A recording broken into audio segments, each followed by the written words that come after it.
Hello and welcome to Baby Boomer Tales. My name is Jim. Today's episode is called The Beatles. The Beatles came onto the national scene in 1963 and they just took America and Britain by storm.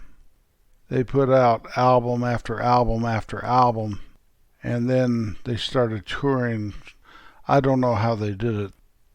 Let's start in 1963. I'm going to give you the name of the album, the month and year it was released, and give you two or three songs that I recognized off of the album. So I'm not going to go over every song. Even though I may have heard every song, I didn't recognize a bunch of these by just the title as I was researching this. So the very first one, released March 1963, Please Please Me. Some of the songs off of that album was I Saw Her Standing There, P.S. I Love You, Do You Want to Know a Secret? Released in November 1963, an album called With the Beatles. Some of the songs on this is All My Loving, Roll Over Beethoven, You Really Got a Hold on Me. The third album we're going over is Introducing the Beatles, January 1964. Some of the songs on that one are Love Me Do, Chains, and Twist and Shout. Also in 1964, and we'll run across this all the way down this list. Some of them are released in the United Kingdom only, some of them in America only, but I had to include both of them because the songs, sometimes half of them were different than the other album, and they'd put those songs that were excluded from maybe the American album on a later album. So it was a little convoluted, so I had to put down both the UK and the USA releases on this. So also in January of 1964 was Meet the Beatles. Some of the songs on that one is I Want to Hold Your Hand, All My Loving, I Want to Be Your Man. February 1964, just a month later, Twist and Shout, the album. Some of the songs are From Me to You, She Loves You, Please Please Me. The sixth album on our list, it was called The Beatles' second album. It was released in April of 1964. Some of the songs on this album were You Really Got a Hold on Me, Please Mr. Postman, Money, That's What I Want. And then May, the very next month, The Beatles' Long Tall Sally. Long Tall Sally, I Call Your Name, and This Boy were some of the songs on that album. Number 8 on our list, A Hard Day's Night, released in June 1964. So we had April, May, and June. On the Hard Day's Night album, If I Fell, And I Love Her, Can't Buy Me Love. The very next month, July 1964, an album called Something New. Some of the songs on that were I'm Happy Just to Dance with You, Tell Me Why. Then they got a little bit of a break. Didn't release another album until December of 1964.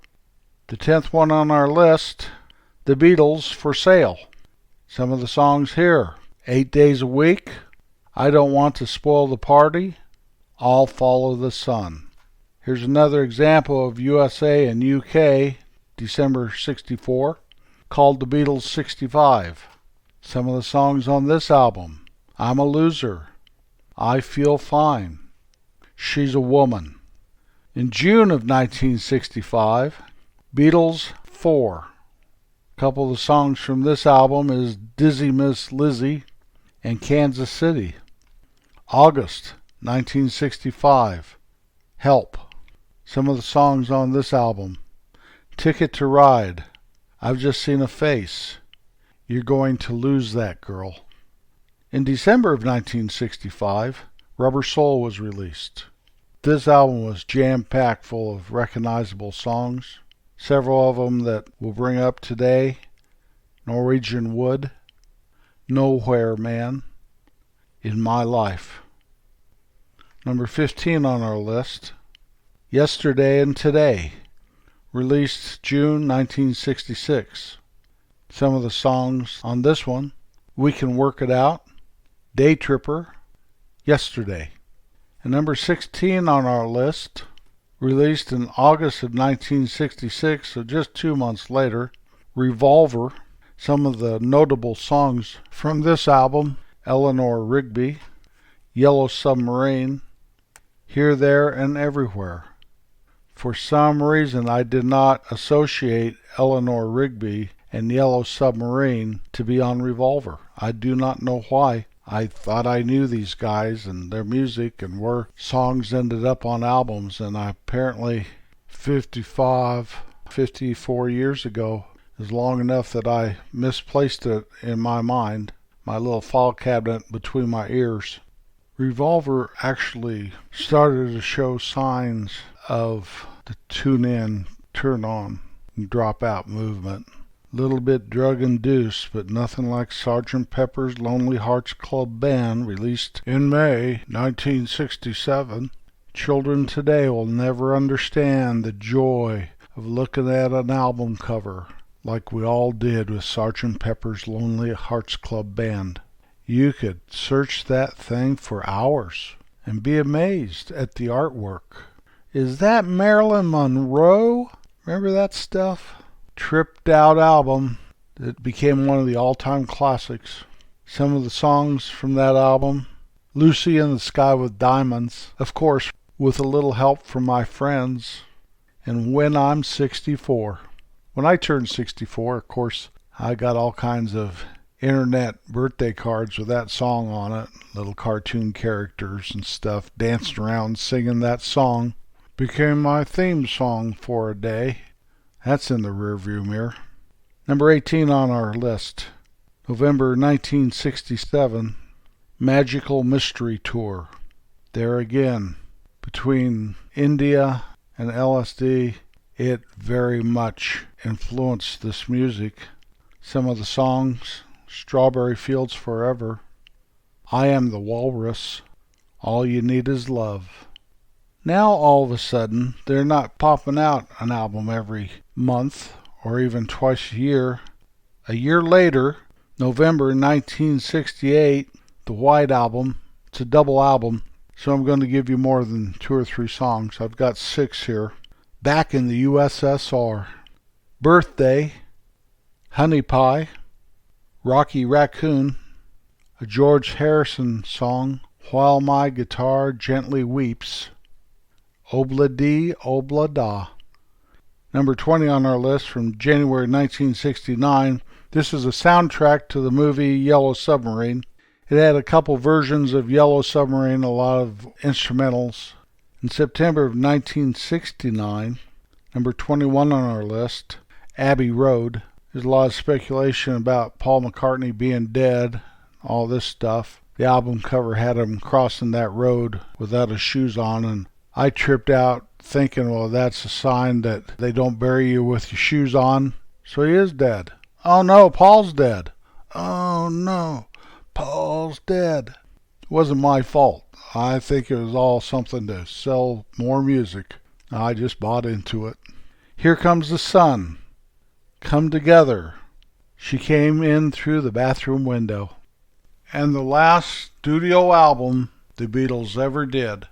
Number 22 on our list, but it is classified as their 12th album because we had UK, USA, and Canada albums mixed through there in their early years.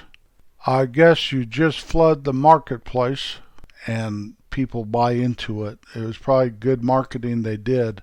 So this is officially their 12th album, Let It Be, released in May of 1970.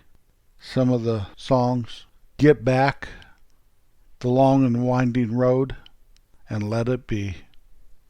The Beatles officially were a group from August 1960 to September of 1969. Even though Let It Be was released in May of 1970, they disbanded before that. John Lennon started a group in the 50s called the Black Jacks. They kind of morphed into a group called the Quarrymen, where Paul McCartney was with them from 1957.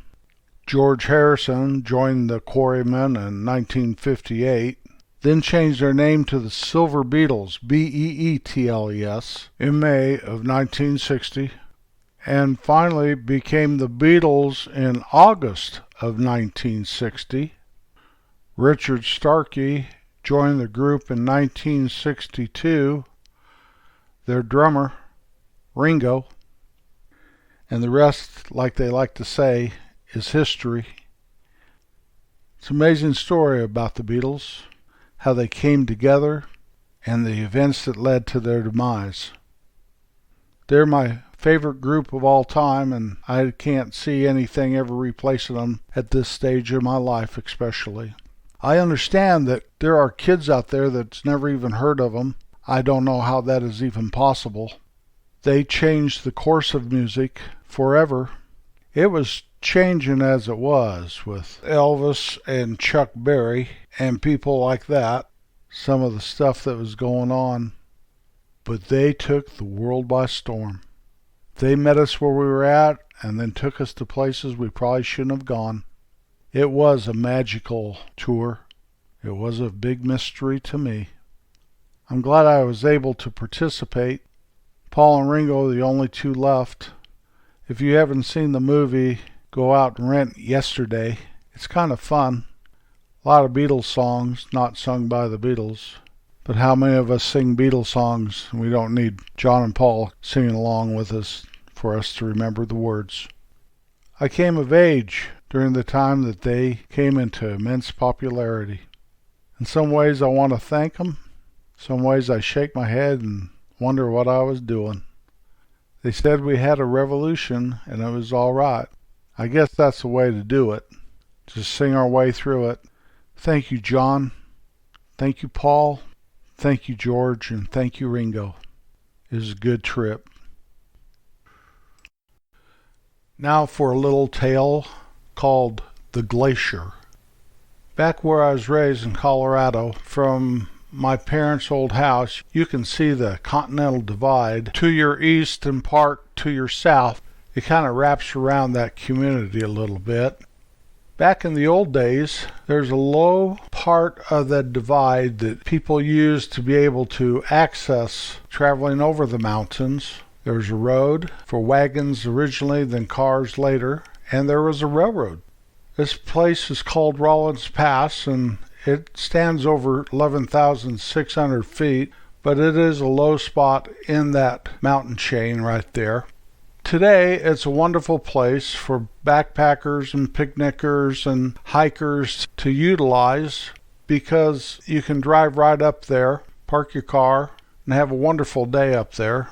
It is not a through road, so you would have to go back the way you came at the end of the day. But I used to go up there hiking, backpacking, having a good old time. There's old railroad trestles up there, still left from the days of the railroad. One time I was hiking with a couple of friends, and we came upon this glacier that probably ran downhill 100 yards maybe, and at the bottom of it was a little lake. The glacier must have fed that lake. And so next thing I knew, I ran and yelled, "Cowabunga, baby!" or something stupid like that. Jumped on that glacier in a sitting position and started trucking right down it like I was on a sled or something. And I just started going faster and faster and faster, and my feet were pointed in front of me, and I thought, I've got to stop or I'll go right into that lake. I could really have a problem. The lake was getting closer and closer, and I realized that if I dug my boots in to that glacier to stop, if I dug one side in a little harder than the other, it would start me spinning, and then I'd really have a problem because I wouldn't be able to stop myself before I hit that water.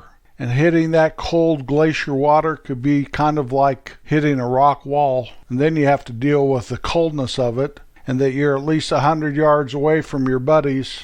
So who's going to help you and rescue you if you are no longer able to do that very thing?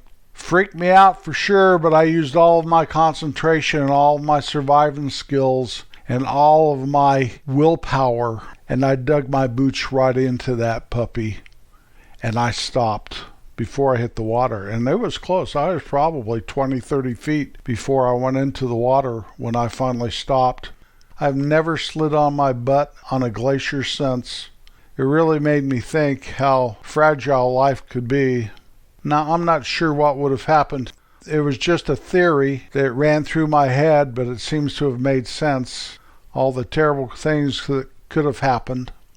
Well, I got to get in my truck and go home that night, laughing and joking with my buddies. And that happened 50 years ago, and I still remember it. And sometimes I still ponder it. It makes a guy wonder. It really makes a guy wonder. What a beautiful place. The air is crisp in the summertime, and yet it is warm in the sun. Usually not a cloud around. It's beautiful with all the flora and fauna. That's plants and animals. If you're fortunate enough to be up there and not see other folks, it's just a bonus for you. I highly recommend doing something like that. It is a wonderful place and one of the perks for living up there. If you'd like to help keep Baby Boomer Tales commercial free, you can get on our website, babyboomertales.com.